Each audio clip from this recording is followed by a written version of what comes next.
তিনজন যারা আছেন প্রত্যেকেই ব্যক্তি বনাম ব্যক্তি বলার চেষ্টা করছেন।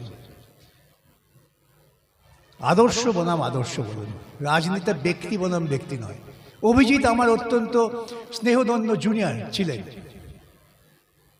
তিনি বিচারপতি হিসেবে অত্যন্ত গুরুত্বপূর্ণ কাজ করেছেন, সেই কাজের সম্মান আমরা দেব। কিন্তু যখন তিনি তার বিচারপতি আসন ত্যাগ করেছেন তখন তিনি আর বিচারপতির ক্রিয়ার সম্মানের গৌরব নিয়ে বাঁচতে পারেন, কিন্তু তার জন্য কৃতিত্ব দাবি করে আপনাদের বিভ্রান্ত করতে পারেন না।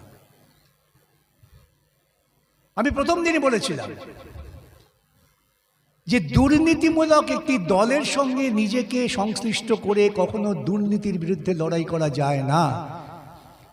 আজকে ময়দানে তিনটি খেলোয়াড় আছে, তিনটি দল, দুটো দল দুর্নীতি মুক্ত নয়, একে অপরের পরিপূরকভাবেই